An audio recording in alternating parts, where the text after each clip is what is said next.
requirement provided for the Open Public Meeting Law has been satisfied. Notice was properly given. Said notice having been transmitted to the Courier News and Star Ledger on Tuesday, January 2nd, 2018, as well as posting on the bulletin board in the city clerk's office. May I have a roll call, please? Council members Armati. Here. Councilman Good. Present. Councilman Hockaday. Here. Councilman Storch. Here. Councilwoman Tauber. Here. Vice President Mills Ransom. Present. And Council President Craig. Present. We have all members present and a quorum. Clerk, are there any communications from the mayor? Yes, His Honor, the Mayor has submitted the following nominees for advice and consent from the City Council. That's James Plummer as an alternate number 2 member for the Plainfield Historic Preservation Commission, and Nancy Jordan, as well as Kelly Sherrill to the Plainfield Youth Commission. The bills list and other financial documents have been sent to the council via email.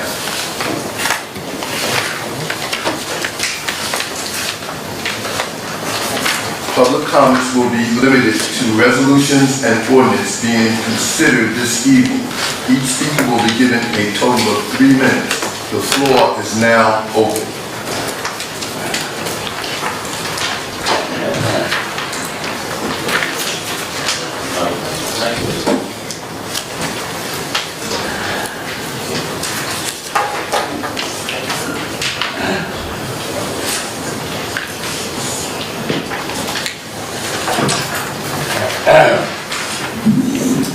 How are you at 1353 Cushing Road? I'm happy to be here, but I want to speak on the ordinance which involves the change of the city charter and code. And first of all, I want you to know that I do not take pleasure in being a voice of disagreement, that I feel that to preserve our democracy, it's a citizen's duty to speak out. This particular ordinance has been conceived in what I consider political disregard for constitutional procedures and law, and it is full of inconsistencies and contradictory statements. I do not have time to go into detail, but if you have read all of the more than 110 pages, plus the many pages of the city code changes, you will know what I'm referring to. Each of you has received several letters from Mary Burwinkle which go into detail why this ordinance in its present form should not be passed. I can only concur with her comments. I'm not going to waste your time and the public's with similar remarks. I'm curious, though, if you're willing to state under your oath of office that considering her letters and that you've read in detail this ordinance. If so, I might accept that you're passing these draconian changes in good faith. Thank you very much.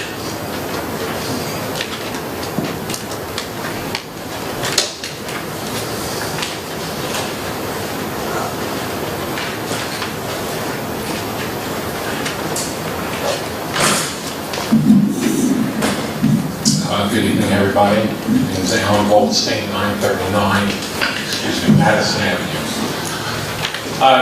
Twice at the August meeting, once at this portion of the meeting, once afterwards. We can't hear you. Is this better?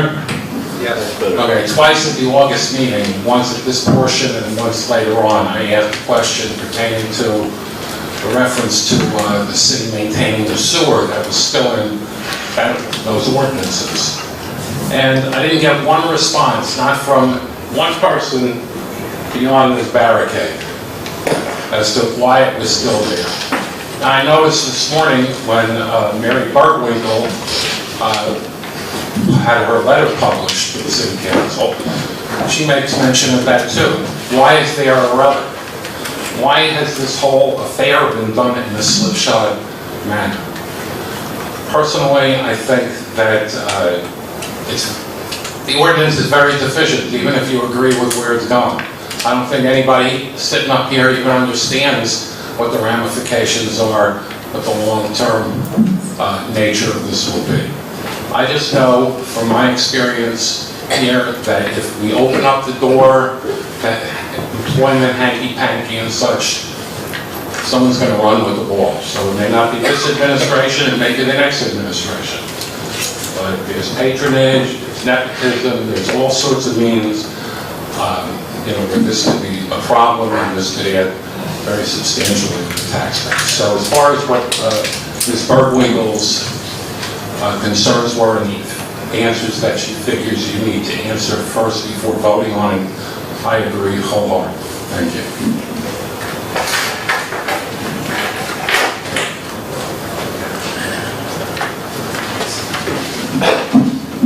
Mary Berwinkle, 1785 Sleepy Hollow Lane. I don't want to take up a lot of your time. I sent you a letter. I sent you all a letter. You have it. It's on the Plainfield Vision blog for anybody else who wants to read it. But I just have to say 3 things. First of all, I did read that whole ordinance. It was painful, but I read the whole ordinance. And you guys are part-time legislators. You have families, you have jobs, you have other things to do. And I think you deserve a better product than that. Like, if somebody's going to amend a statute, you should get the statute section that's being amended, marked to show the changes, and then a short statement of why it's changing. You shouldn't get what you got, which I think was very difficult to deal with, and I've read a lot of statutes in my lifetime. But it has the feel of a very rough first draft to me, and I would not be comfortable voting on it myself. The second thing I would like to say is, what's the rush with this whole thing? We had 50 years of a bad 3-department thing in the charter, and all of a sudden, in like 2 meetings, we have to railroad this whole thing through with a statute that looks as though it was really very badly prepared. And my last question is just, I'd really like to nail down once and for all the difference between these administrative assistants that are in each department thing in the ordinance, and then the confidential assistants who don't appear in the ordinance, but appear in the charter. And it appears as though different people are appointing them. So it looks to me like they're not the same people. But I would just like to know those things. So anyway, thank you very much.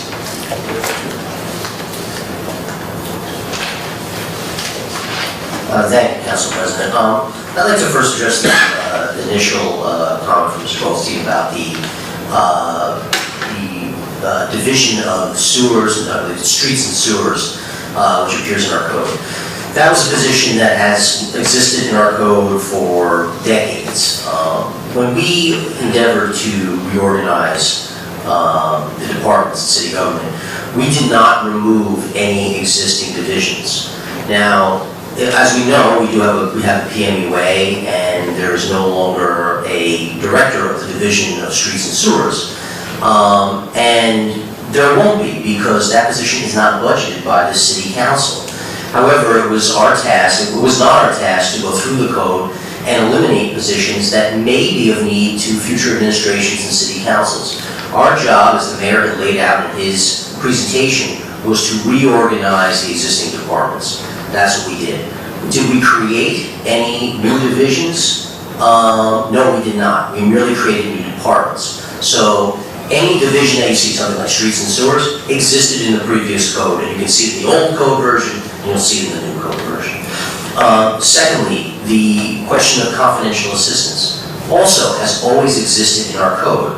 We do not provide any new language with regard to aides. However, we'll say in the code that every department head has a confidential assistant. That, as the mayor had said previously, that has always existed and will continue to exist.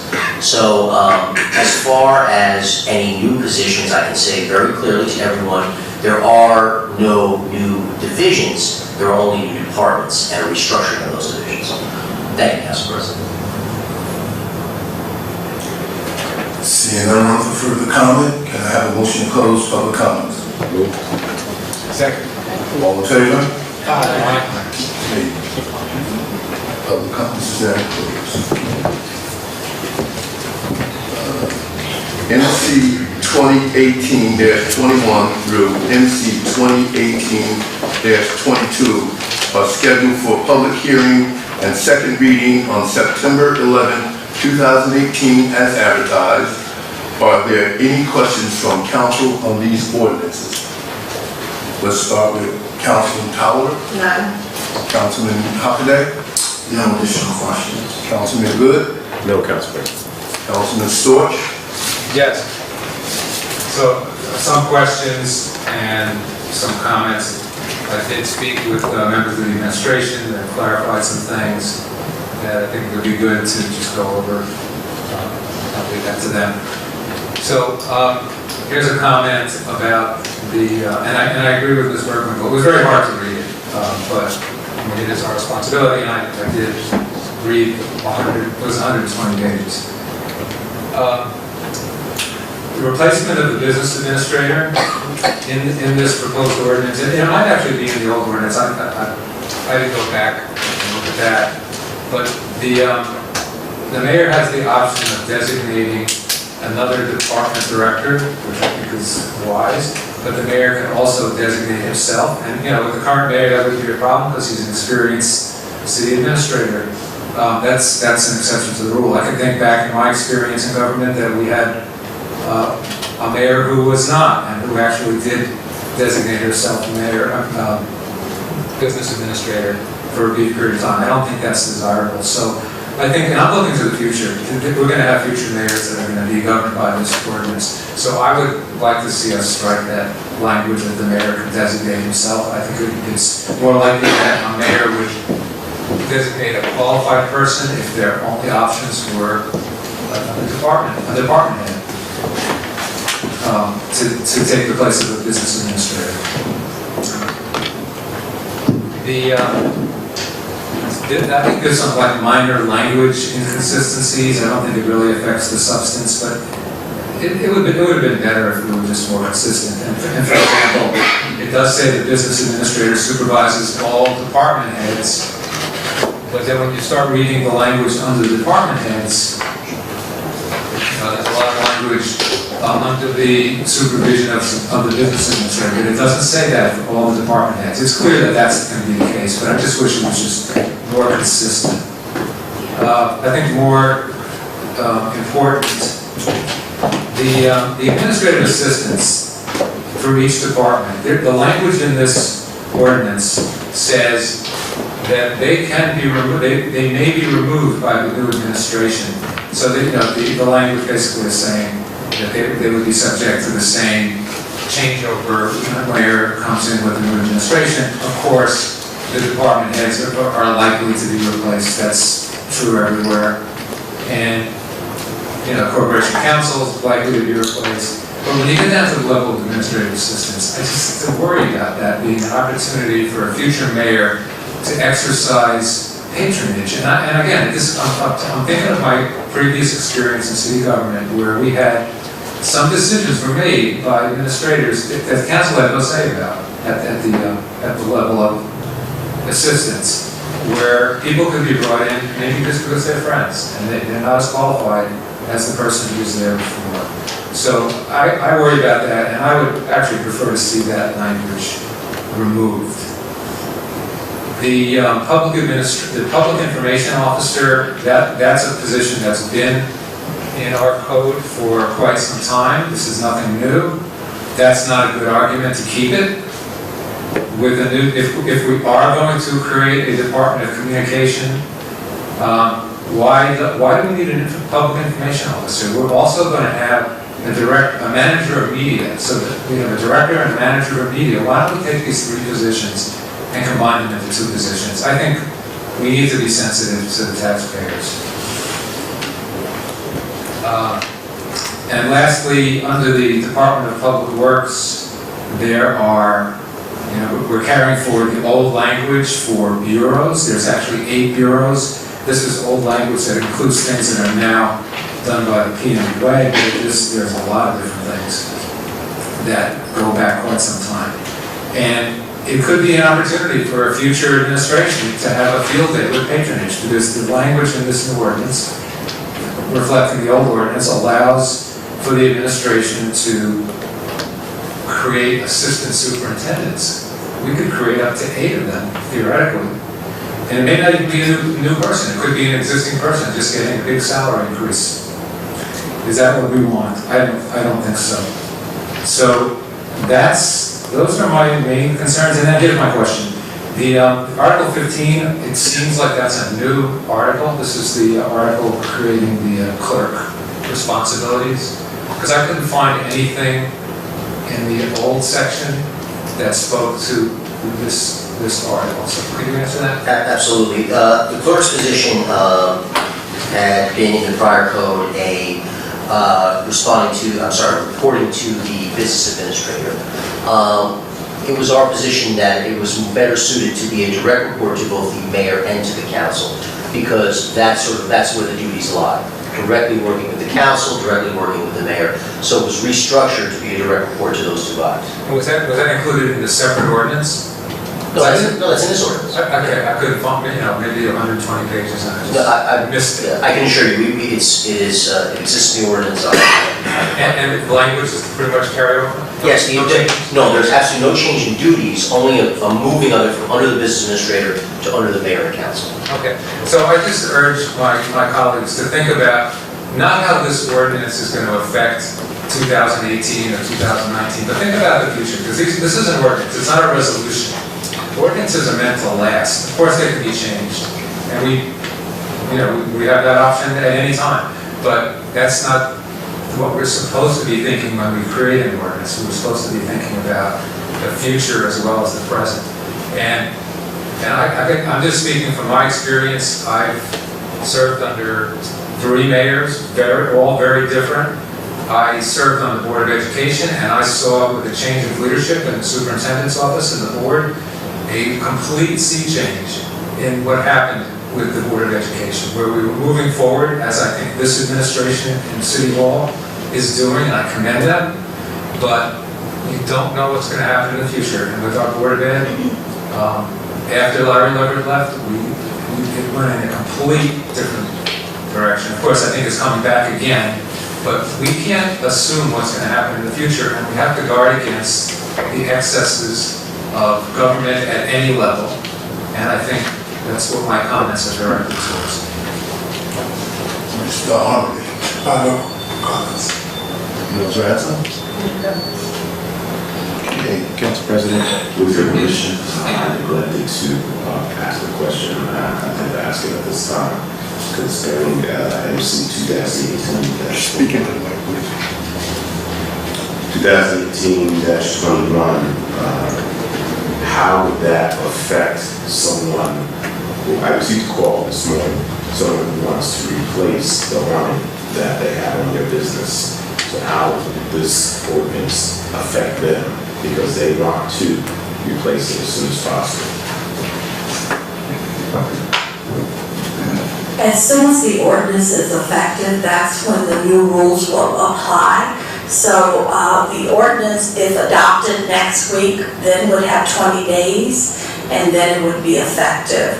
So if he wants to apply under the new regulations, I would suggest that he do it after the end of September.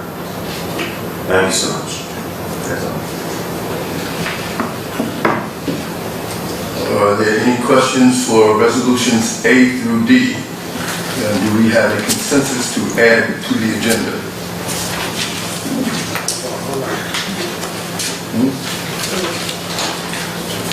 Second? All in favor? Point of order.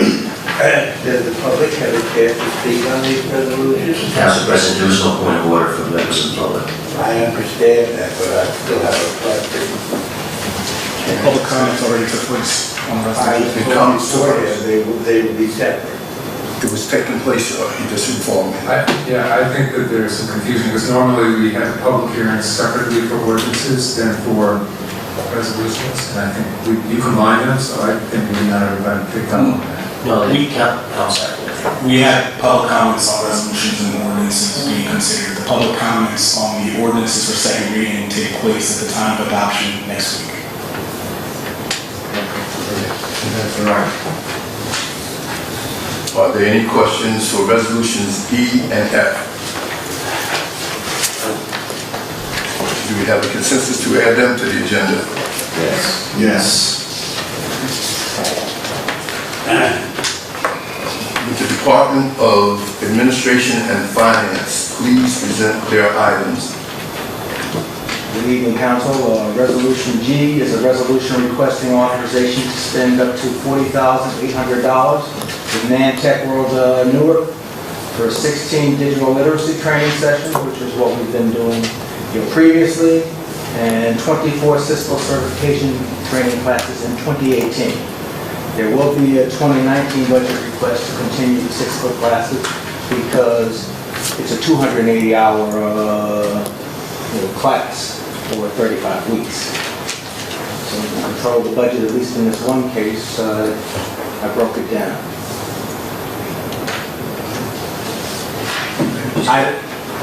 Item H is a request for authorization to enter into an agreement with Union County College, particularly the Plainfield campus, in an amount not to exceed $65,000 for 280 hours or 35 weeks of Cisco Certified Network Associate training for 15 individuals. Tuition fee is $3,796 per student, with an additional cost of $325 per student for the certification program exam.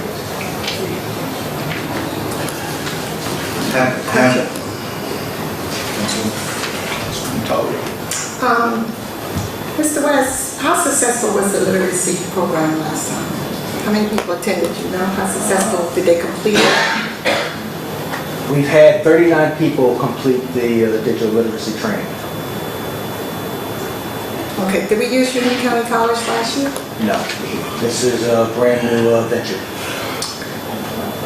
So the $65,000 is for them to, they'll be actually teaching these 39? We're going down two different paths with regard to Cisco training. We're going to have classes at New Covenant Church. And there'll be two instructors there, teaching Cisco training. And then we're having a separate class setting at Union County College, the Plainfield campus, where they will be doing training as well. How many days a week are they going to be at each place? 2. 2 at? 2 days at Union County College. Instructor 1 at New Covenant will be there for 2 days a week. Instructor 2 will be there for a different set of 2 days. So if it's $65,000 for Union County, how much is it for New Covenant? New Covenant, as I was indicating to council previously, I only factored in classes through the end of the year. The Cisco number that you're looking at for Union County College is for completion of the program. So that tuition covers 280 hours worth of training per individual for up to 15 students. The Nantech World only covers 24 classes. There'll be a resolution request brought back to the council for 2019 to continue with What's that. the fee for New Covenant? New Covenant, the fee for that is instructor 1 costs us $200 per training session, and instructor 2 $175 per training session.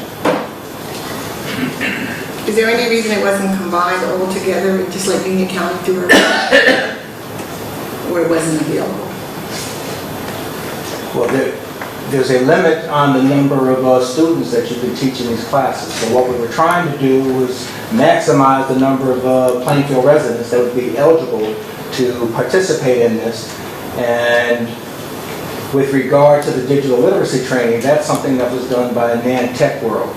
And so we had an opportunity to do what we thought was 2 aspects of public good, to continue at the New Covenant and to strengthen the level of programs offered at Union County College on the Plainfield campus. Because they do Cisco training at Union County College. They do it at the Crawford campus.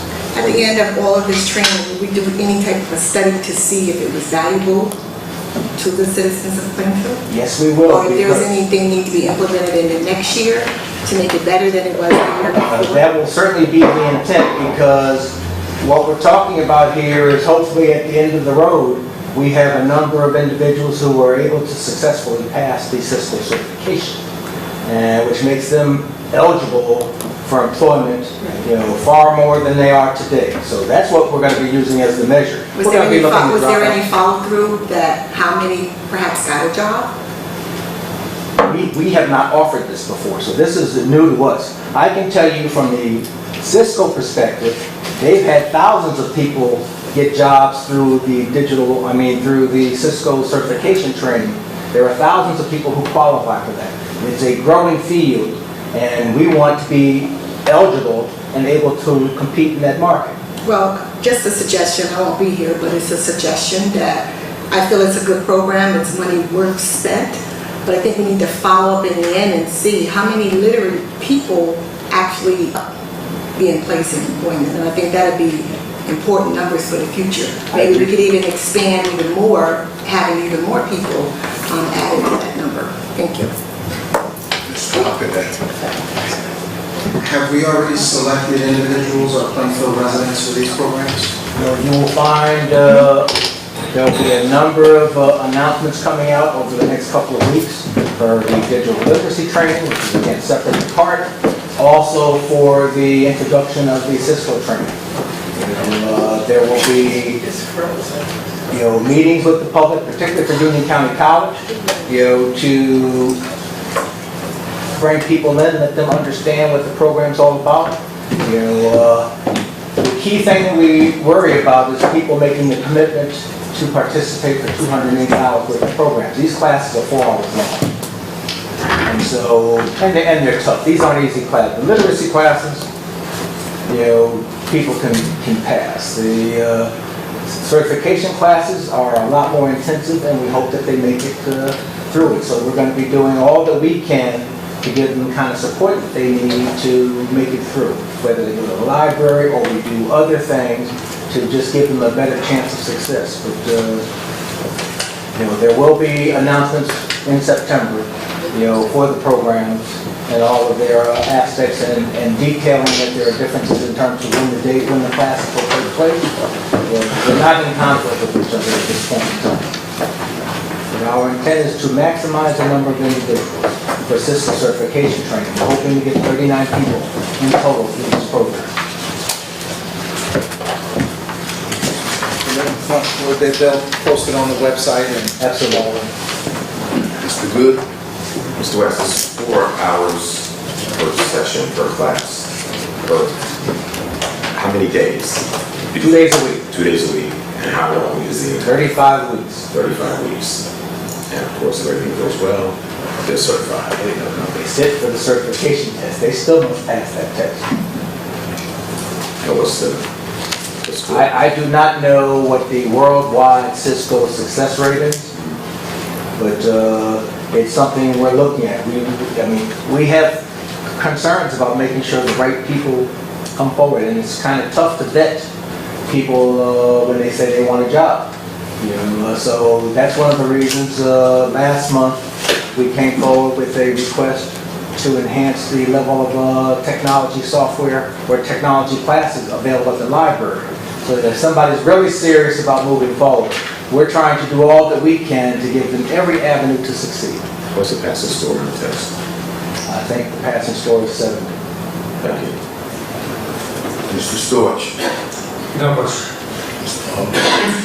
Is it only open to Plainfield residents? Like, is there a way of vetting who Taxpayers obtain this, so you're going to have to show proof of residency. Okay, perfect. No further questions. Those Renzo? No questions. Questions, okay, Mr. West? Resolution I is a resolution requesting right-of-way use to Cross Fiber LLC to install fiber optic cable through Plainfield. The BPU, the federal, the FCC and other regulatory bodies really control this, and it's something that we must do, when push comes to shove. We have to give them the right-of-way to come into town.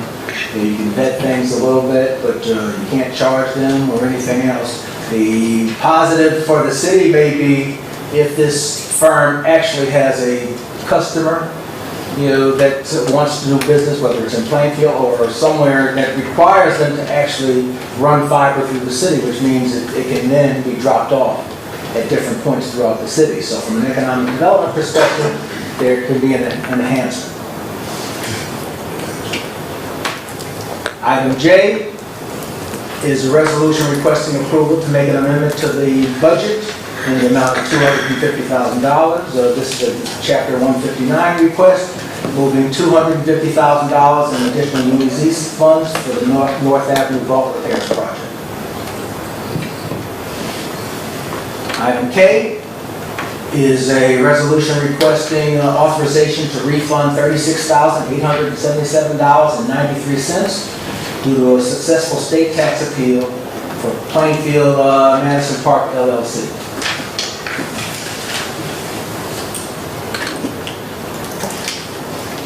Item L is a resolution requesting authorization to refund $4,967.29 due to a successful state tax appeal by Giant Realty LLC, which is for the property located at 115 Waynewood Park, Block 233, Lot 12.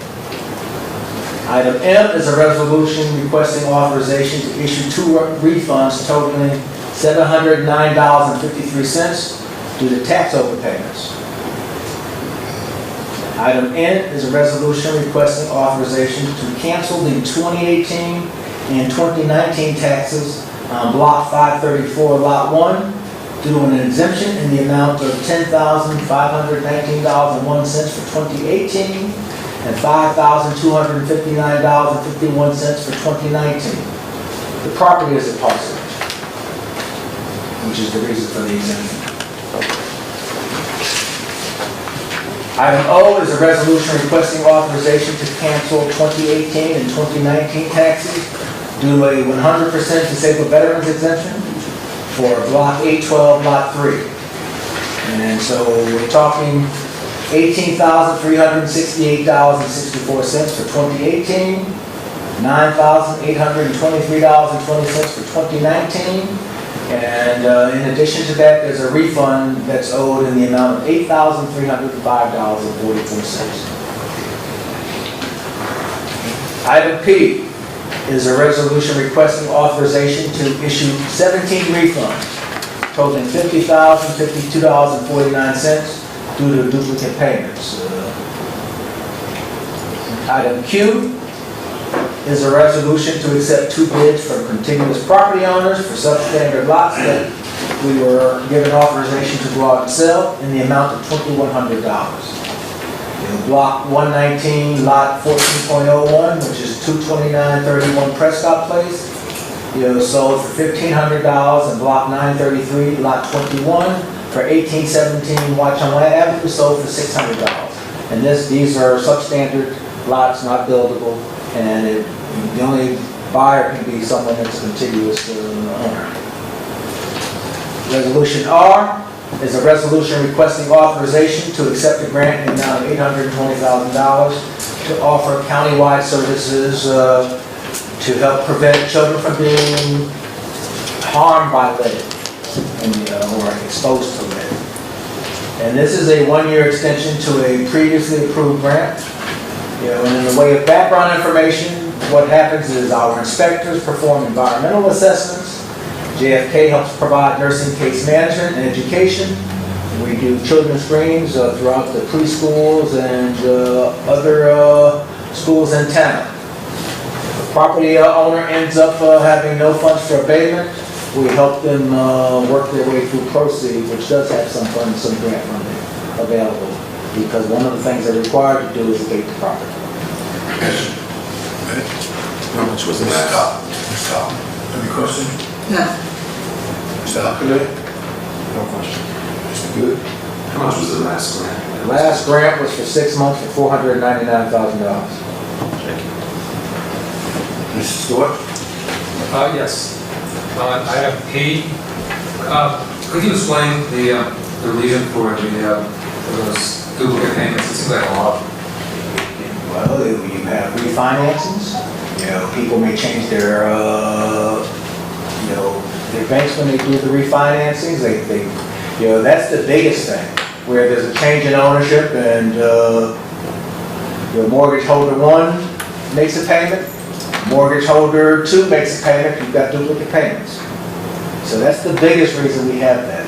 And refinancings are, were not uncommon in 2018, and 2017 in this case, because mortgage interest rates were low, and if you remember, there was a prediction that interest rates were going to go up, which caused a number of people to go and make filings. But this is something that you see every month.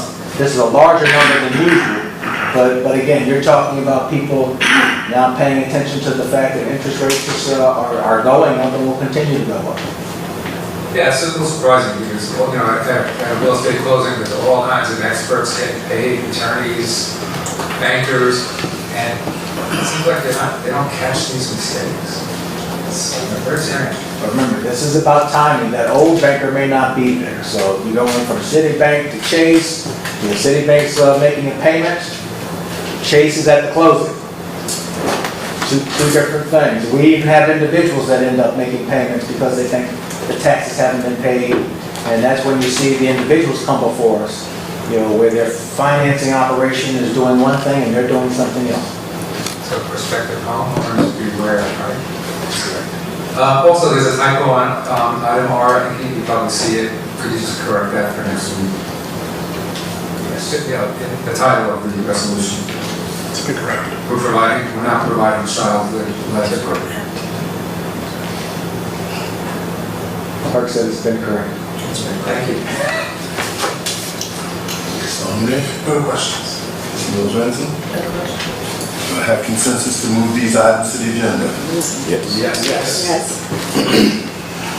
Will the Department of Public Affairs and Safety please present their items? Good evening, Council President, members of Council. Item S, just one resolution authorizing the purchase of a new fire apparatus pumper for $498,704. It's capital. It's to replace the aging pumper that's been there for 18 years. Any questions? Yes. There was a truck we got some years ago, and for some reason, the warranty couldn't be found or whatever happened. What's the warranty going to be on this truck? Because that's a lot of money. Not sure. I can't answer that right now. I don't have the paperwork. What I'm saying is, I looked it over paperwork that was in the resolution, but we will have a warranty. Yes, ma'am. Because the other truck, things was breaking down and nobody wanted to fix it, so I want to make sure that it's got a good warranty. I'm sure it does. The fire department put this resolution together. I'm just presenting. I'm assuming they do have a warranty. Other one was purchased prior to this And administration. what will happen with the old truck? How will we dispose of it? Or will it keep it actively going? If you're referring to the fire ladder of a couple of years ago, that was sold for $100,000 and went to help offset the payment of a new fire ladder. If you remember, this body approved a purchase of $1 million to replace a non-working fire ladder. That was under capital. The old truck more than likely would be used as a backup or possibly donated to another organization. That's what I'm asking. I'm just asking what's going to happen to it. I mean, let's stay, are we going to continue to use it, or is we going to donate it to someone? Let's ask them a question. What's going to happen to it? It's going to be two options. I'm sure the chief and deputy chief will be able to answer that question for you. It will either be used as a backup if something happens to these newer trucks. If not, it may be donated to a less. But they do have to go in the shop and have maintenance done on them from time to time, right? Yes, ma'am. Yeah, so I'm just wondering, So are two we options. going to continue to utilize it because it's old? So that means you're going to have to keep maintenance up on it. So I'm just asking a question, if we needed to keep it as a backup, that's fine. If we're going to donate it to someone, that's fine. But I'm just asking what's going to happen to it. I don't run operations at the fire division. They will determine what they're going to do with it. You can ask the chiefs directly. I'm sure they'll provide you with the necessary answer. All right, Thank you. Mr. Hockaday? No questions. Mr. Good? None, Council President. Councilman Stewart? No questions. Councilman Elmer? Yeah, just one. How long do you project this one to last for? Not sure. Councilman Mills Ransom? Do I have consensus to move this to the agenda? Yes. Would the Department of Public Works and Urban Development please present their items? Mr. Council President, members of council, Resolution T is resolution authorizing the award of a contract to Diamond Construction, Inc., for North Avenue Walton Sidewalk Repair Project, the amount not to exceed $356,774. This there's 46 vaults in the area that could be filled in with cement. And the size of them are 10 by 6 by 6, 10 foot in length, 6 foot high, 6 foot deep. And that to be filled in because of the sidewalk is major infrastructure work that needs to be done. And it was 4 bidders that submitted bids. The highest bidder was $20,000 higher than the lowest bidder. So I think this is a good number for what we're trying to do with those walls. Resolution R, resolution authorizing approval to ratify the submission of a grant application, accept the grant, and execute the grant with the Union County Department of Human Services, Division of Aging, in the amount of $170,000. This is for the senior center. They try to put in for a grant for 3 years, $170,000 a year. On average, they get like $85,000 to $90,000 per year to offset salaries and other social services and recreation services. Resolution B, resolution authorizing purchase of 2 new International Model 7400 dump chassis trucks on the state contract 79123 in amount not to exceed $154,230. This is to enhance the fleet of equipment. This right here resolution is for the body, the cab, and the chassis. That's what this one resolution is for. This to build the truck. So it's the cab and the chassis of the truck. And these trucks are very versatile, used for plowing snow, picking up garbage, yard waste, etc. And next resolution complements it. Resolution authorizing the purchase of 2 new 2018 dump bodies with hydraulics and salt spreaders and plows under the educational co-op. This is good for us because this part of the truck is the dump body itself that goes onto the truck. And it's a spreader on it, you get a plow, spreader, etc. Arrow lights, etc. This is a good price for the trucks, and these trucks will enhance the fleet that we have. And again, it's used for snow, to pick up brush, etc. It's versatile, multi-purpose trucks that we can utilize in the fleet. It enhances the overall fleet of equipment and public works. Resolution X, resolution authorizing 17 lien placements due to emergency abatements totaling $13,000. This was the clean and lean that we had to do on 17 properties, and this is the amount we received back for that. Resolution Y, resolution authorizing refunds of escrow payments in amount not to exceed $1,500 for 3 inspections we did on properties, totaling $500 per location. Any questions? One question. So how many salt spreaders do you have with us? I'm sorry. Salt spreaders, how many do we have? And to this now? Yes. In our fleet, we may have maybe 18. That should definitely help. It always assets in the hands and improve everything that we try to do. And these are larger trucks that open up the streets and wide. They're 11-foot More wide. salt and they can get out at they do a good job, but having additional salt spreaders will definitely help to. Councilman, you're correct. Everything will enhance our fleet and the total operation services, yes. Thank you. Mr. Hockaday? No, this is a welcome expenditure, expanding our capacity so that we can continue to deliver services to our residents. Whenever we have a snow emergency, residents have expectations that, we get to their block and clear the roads so that they can work, so this is something that, I'm happy to be able to support, to provide to our residents. Thanks. Good. Mr. Dutton, we do know that there's a process when it comes to abatements, but I'm just curious, why is this so low? Because I know it's got to be more than 17. Well, that's for now, right? There's more coming. This is just the start of it, right? As we submit them, we put them all together, the process and add everything up, everything together, yes. You're right, it's quite a bit. More? Yes. Can you give us like a number? In terms of how many more abatements? Yeah. I mean, top of my head, we have 30 or 40 that are coming at a clip that we're putting together. And with the task force that we'll talk about next time, it'll really enhance quite a bit. So, thank you, sir. Storage. Actually, my questions were answered. No question. No answer. Do I have consensus to place these on the agenda? Yes. Yeah.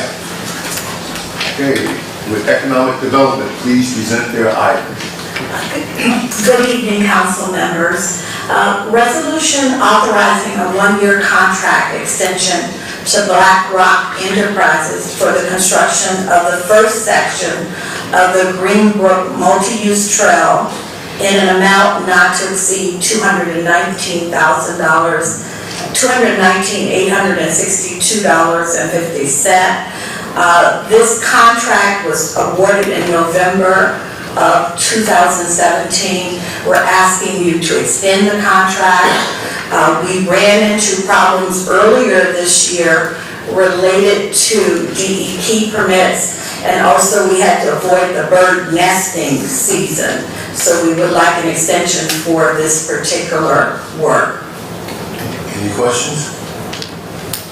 Do I have consensus to move Yeah, this? just one question. Do you have the boundaries? This is the westernmost section or no? Yes, the boundaries for this portion of the trail, beginning at Jefferson Avenue and terminating at Arrow Road. So that, yeah. No, that's the whole trail. But Just this location. Let's see, I did have it. Let's make sure. Jefferson, between Jefferson and Rock Avenue. Okay. Thank you. Any more? That's it. Do I have consensus to move this to the agenda? Yes. Yes. Okay. Citizens are welcome to address the council on any... Council President, I just want to ask the indulgence of the council. When I made some suggestions at the beginning of the meeting about the city reorganization ordinance, I was hoping to get a response from the city administrator, but you quickly moved on to the other agenda items. I didn't want to stop the forward momentum, but I would like to go back and get an answer to, I can repeat the suggestions, but I don't think the city administrator is ready to answer those questions without conferring with the top administrator. well, I'd like to hear from him if that's true. I made note of all your suggestions, and we will look at them and we'll entertain them. Okay, yes, but specifically, there are three things. And part of my question for right now is, when the city administration put together the reorg, did you consider what the unintended consequence could be for the language, the administrative assistant language? And what I'm referring to specifically is that they may be removed by new administration. The patronage. No, confidential assistants who serve department directors have always served at the pleasure of their directors. That has always been the case. And I would suspect the rationale for that is that you, as a director, want a trusted person to handle, in many instances, confidential personnel information. All other assistants from the city are subject to civil service, therefore they take a test, they get on a list. Those positions have always been outside, or have been deemed unclassified positions that are not subject to civil service testing. That's always been the case. That would be the argument for the language that you're proposing. But what I'm asking is, did you consider the unintended consequence, which could be, you're talking about the best case scenario. The worst case scenario is that an unqualified person could take the place of a qualified person when a new administration comes in, simply because they're a friend of the new mayor. But couldn't that logic be used for any position that's unclassified, whether it be a department director? I mean, I'm not making that argument for a department director. I agree with the changing department directors. I'm talking about... every position would have an unintended consequence, though. I think when a new administration comes in, they should have their own leadership. I don't see the benefit of making wholesale sweeping changes to low-level positions. That's what I'm concerned about. Well, it's not, I would only take issue with the idea that it's wholesale change. It's only those assistants who serve the directors. Right. Okay, so my question, so did you consider the possibility that this could lead to patronage appointing a friend who's qualified is one thing, but in city government, we've seen it in Plainfield, people get appointed because of who they know.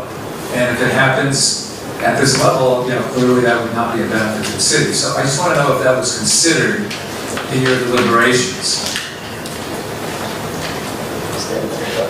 I think that what we looked at and our goal as an administration was to effectuate the mayor's vision for the reorganization of city government. I think that what future councils will do, or mayors will do, will largely change over time due to budget constraints, largely, the positions that they fill. Our task was to look at our current form of government, which we felt was sorely lacking and needed a modernization. That was solely our goal. We're not fortune tellers. We can't tell you, we can't see into the future and tell you what's going to happen. However, the positions that we did not add any unclassified positions. These positions have always existed. I hope that answers your question. Well, they existed for the 3 departments. Yes, they were for 3, yes. Yeah, the next question was, the next suggestion was about the public information officer and combining responsibilities and titles to save money. Okay, yeah, this was the, in the new department, the director would oversee a manager of media and a manager of public information. So I was suggesting that we combine those 3 positions into 2, and I wonder if that was considered. No, I mean, I think we're hearing you say that for the first time this evening, and we will gladly consider that. Okay. And the last suggestion kind of reverts back to the same concern I had with the admissions, which is that there's future potential for creating assistant superintendents. Oh, no, and I'll give you the answer that I gave previously. All of those positions are not, for instance, like a director of division of streets and sewers, that's not funded in the budget. It is up to this council, as the mayor comes forward with his budget, if he were to add such a position, the council, I'm sure, would have questions about that. There's no desire to do that. However, when we looked at the code book, we did not eliminate positions, we merely restructured. That may be a review for another day. We look at removing positions that we no longer use. However, we did not feel it was our role to hamper future administrations or councils by removing positions from the code. Our mission from the mayor was clear, to provide to council a reorganization that you could consider. That was solely our goal here. Okay. So I think a stronger control on expense is a law. It's stronger than the balance of powers where a council could shoot down the mayor's proposal to create new positions. And I can give you examples, but that's why I think that we should be very careful with this ordinance. Any ordinance like this, the council has to look at this very carefully and not just say, well, maybe next year they'll propose something we don't like. We don't know what's going to happen, but if the law is the law, we follow it. When the governor said this, you can't do more than a 2% increase in your budget every year, we followed it. Before that, we didn't follow it. So it's really simple. Laws trump everything else. So I think, and this is a law that we're talking about, so I think we should seriously consider that language that is totally unnecessary in the present time, but could be a liability in the future. So before we vote on this next week, I would like for us to consider removing that language, the assistant superintendent language, and all those, or most of those bureaus. And I just want to ask my colleagues if they have any comments or reactions to what I'm saying.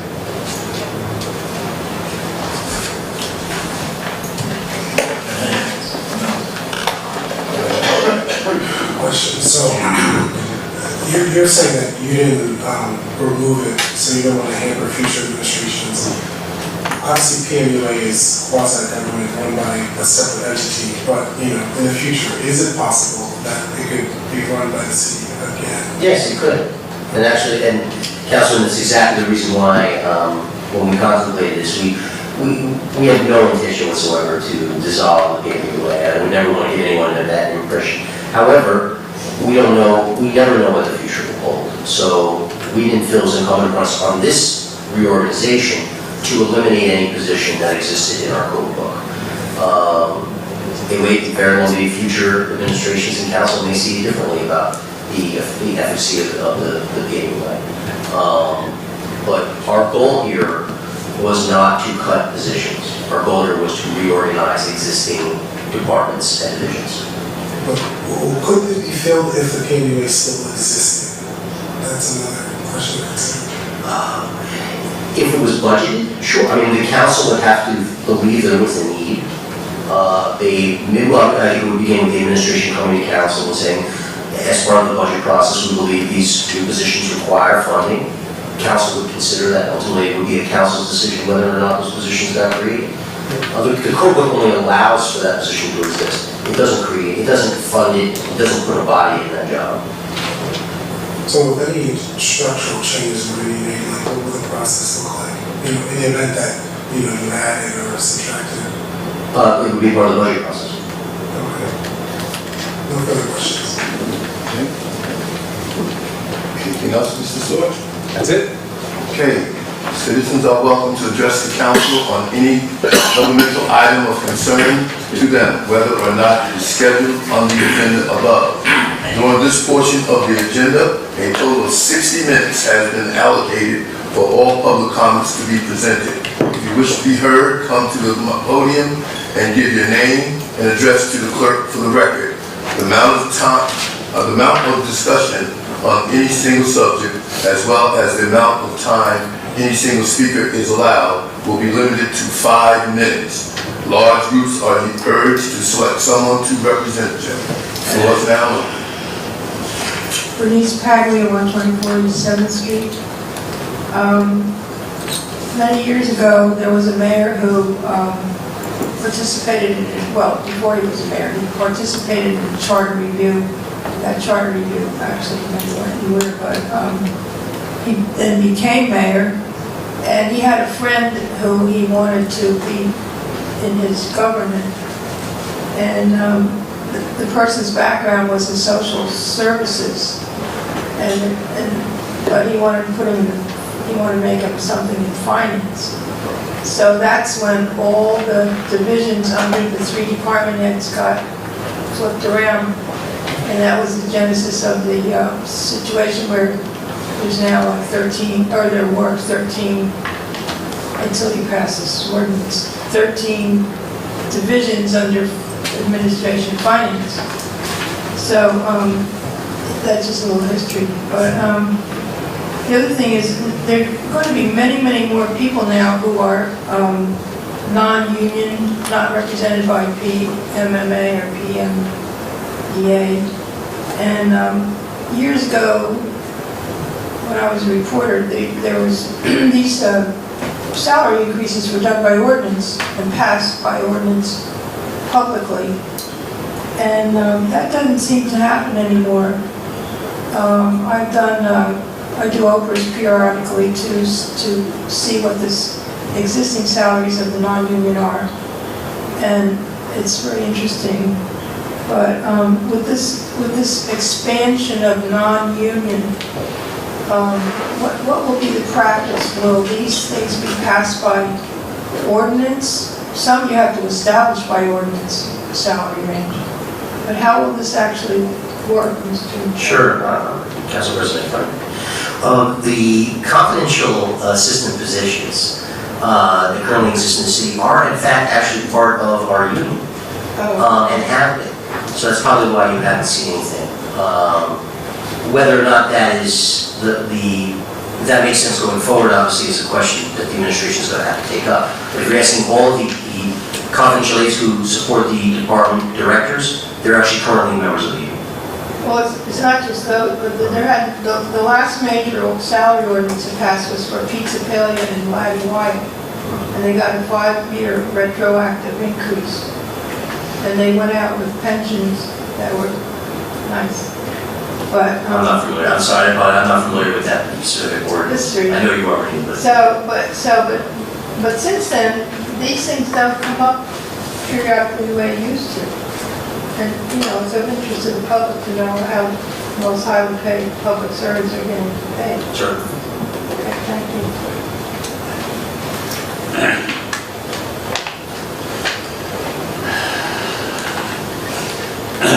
Harold Gets 35th Street, Cushing Road. For almost 25 years, I've attended most council business and agenda-setting meetings, and I understand that it is the council's privilege to change the actual format of the meeting and the operation. With that in mind, I asked and wanted to know whether the public comment for ordinances, the second reading ordinances, and for the resolutions would be separate items, and I was under the assumption that they were. And I take umbrage at not being able to ask my questions about the resolution. With that being said, I appreciate the members of this council asking questions about the Cisco certificates and resolutions G and H, I believe. And many of those were the same questions I would ask, and I hope the answers that were given will answer those questions. I also had questions about Resolution V and W, which had to do with 2 new dump trucks. It seemed to me, reading what I could from the agenda that I received, that these are the same 2 trucks for 2 different vendors. A lot of money is being spent on these trucks, and I gather they were being spent by using vendors who were state approved, and no RFPs were asked for this, which might be cost savings.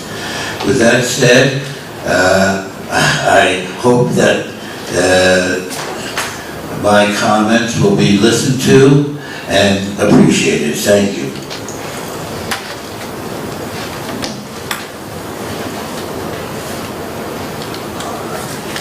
Mary Burwinkle, 1785 Sleepy Hollow Lane. I just wanted to answer Councilman George's question about the city clerk provision. The city clerk is directly in the charter. It's section 2.13 of the charter, and it says, city clerk, clerk of the council. The council shall appoint the city clerk, who shall have the qualifications and duties set forth in general law, NJSA 40A:9-133 et seq. The city clerk shall serve as clerk of the council. The clerk shall keep a journal of city council proceedings and record the minutes of every meeting. The minutes of each meeting shall be signed by the officer presiding at the meeting and by the clerk of the council. That was actually changed in our Charter Study Commission, and it was just enacted into law by the statute. And it looks to me as though in our statute, it does not acknowledge in section 2.15 that the clerk actually is appointed by the council, and the mayor seems to have drafted himself in there. So I just wanted to point that out. I want to ask a question because I wasn't clear about one comment. Go. After the public comment? Yes. Okay. Timothy Priano, Martine Avenue, today in Queen City Pride. 2 questions, and it was about the resolution with the guy coming in with the fiber. What are we going to do with all these companies that come through our city with their wires on the lower lines, and they don't ever come back to repair them or take them down? The entire city is strewed with wires hanging off, from the cable companies, from the phone companies. No one has that many landlines, but we're not addressing the issue that we have cords everywhere, wires hanging in our streets, tied around trees, killing the trees because you don't know where else to tie them. And that's what we've had hanging up and down all our avenues. Secondly, part of this is the streets. We have weekly pickups in a month for neighborhoods, but we have to enforce that people are putting out shrubs right after they've cleaned up. And then for 4 weeks, we had these huge piles all over the streets of debris from the people doing their cuttings. And I noticed the other day, it was one of those landscapers that were supposed to be watching. They were dumping their stuff in the street instead of carting their crap after they do someone's yard. So our tax dollars are paying for this landscaper for DPW to clean up after them. I mean, it's very hard. With all the rains we've been having, all this debris is being shoved down into our sewer system, into the drains. The 2 in front of our house are completely packed from everything coming down from Woodland down Martine with tons of debris, and people just are not abiding by the rules. We need some sort of code enforcement to stop all this garbage bags and trash. It's once a month, I think, right? We get pickups in every neighborhood, but it's like the first week after it's done, then the next week everyone starts throwing the stuff out on the streets again. And it's like you're dodging between the cars and 2 people going down the street. Lower Martine, there's huge piles. And it's because I go to Ducray every day that way. So I see the piles going on, and it's just crazy. It's like we have to enforce this because it makes the city look like garbage. I mean, when we first moved here, when we were looking at houses in Plainfield, we asked our real estate person, and that was 2 years ago. Why are there piles always in the street? Because we come every weekend to look at houses. Oh, that's because everyone just dumps their stuff on the sidewalk waiting for pickup. But we have rules, but no one's following the rules. And also the brown bags. You know, we're supposed to get our brown bags from DPW to put our waste in. Our leaves and our twigs and stuff. People are just piling this into the street, and this is all going into our sewers. And what's going to happen? Our sewers are going to explode from all this garbage going in. So it's just an address because it doesn't make the city look better. It looks like we're, you know, one step out of the hood most of the time with all this junk on the street. That's all.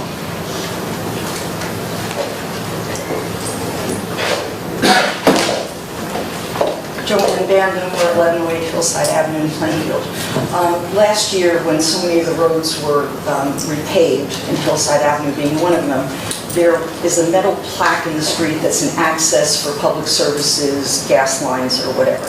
And so when they paved, they put little like 1x2 wooden strips over that hole, and then put the metal plate back on there again.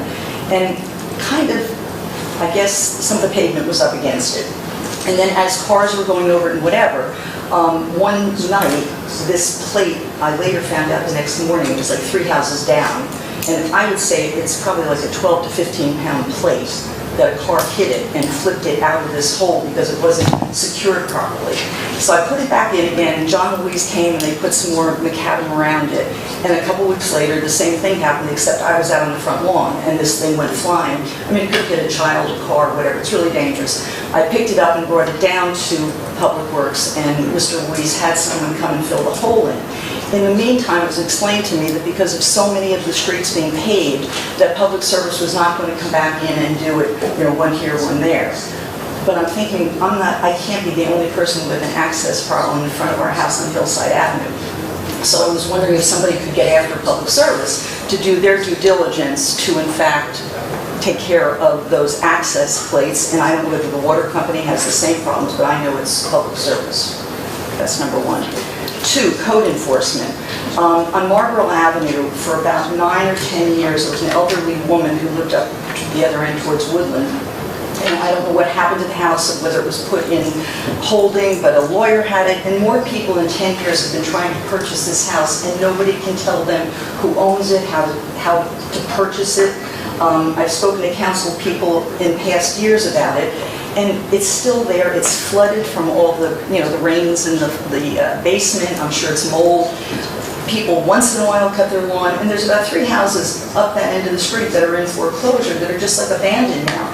And when you consider that most of us, the biggest investment that we have is our homes, and people try and keep them nice, and then, you know, you're next door to this rundown, high grass homes. There's another one over on Woodbine Avenue, between Park and Arlington, and apparently the people live on the corner own a landscape company or something, so they were parking their dump trucks on the front lawn of this house. It was an elderly person who died, and whatever relatives own the house now are just sitting on it doing nothing. And a lot of the neighbors on that lower Woodbine to Arlington Avenue have improved their homes. They've complained to the people in code enforcement, and it's gone on for a couple of years now. And I sit there and I complain to my neighbors and my husband, and I'm thinking, I need to come here, you all need to hear that there are just so many neighborhoods that are falling apart. What he said about the trash bags in the street. I remember PMUA, when it first started out, they said you couldn't have your garbage cans in sight of the road. They had to either be behind some kind of fencing or in your backyard. And there are all over town PMUA garbage cans that are just sitting in eyesight day after day. I mean, they pull them up from the curb to the house, but it doesn't go further than that.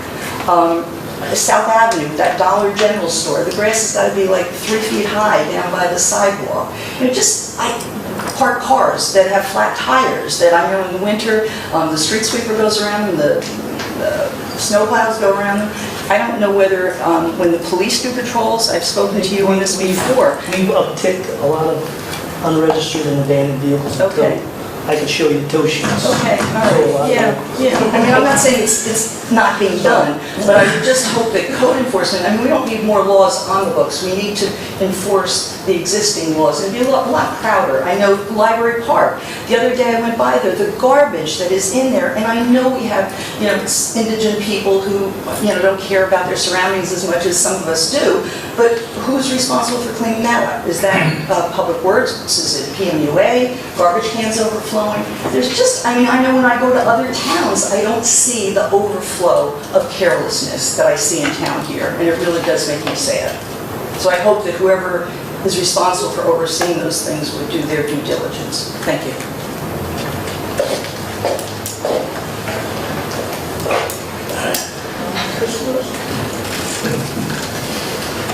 I guess there's two things to talk about. The one that Tim Brown brought up, yes, we are out there checking every location there is in Brunswick, everybody putting out the brush too early or too late.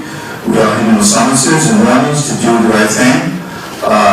And as far as you move back there, those areas you mentioned, we are addressing, and I will talk to public service regarding that matter you have there. We'll look into that. But all matters are being addressed. We have a task force that we'll talk about next week that will put out there to address a lot of issues throughout the city of Plainfield, and that we have zero tolerance for everything you just mentioned to us to address and improve. And we're fine for you, but I take it very serious. Everything you said I take very serious, and we're proud of what we want to do to make things better for the city of Plainfield, and we will address all these issues. And I want everybody to know too, sometimes be careful what you ask for, because we're going to be coming. We'll be coming hard with everybody that violates the law. Everybody. Okay? Ready to ask your question now? Yes. Actually, I'm going to just bypass that question because there's a related issue that just came to my attention. So the proposed ordinance says that the clerk, and I'm trying to help the clerk, not just the current clerk, but future clerks, not be between a rock and a hard place if the council and the mayor disagree. It happens. But under this proposed language, it says, under the direction and supervision of the mayor and city council. But in fact, the existing language does not say that. It's on page 6. I didn't see it before because it's at the beginning of the 120 pages. The new stuff is at the 21st page. But the current language says, under the direction and supervision of the city administrator. So it's switching from under the direction and supervision of the city administrator to under the direction and supervision of the mayor and city council. So I'm not necessarily arguing with that. I'm pointing out that that's not what we were just told. It is in fact a change. No, I'm sorry, I just walked in, that's exactly what I said. I think all the council members could attest to that I explained the difference in the clerk's position was that now reported to the mayor and city council as opposed to the business administrator. And I hope somebody heard me say that, because I believe that's exactly what I said. Councilman, I think you can attest to that, I did not say anything other than what I just told you.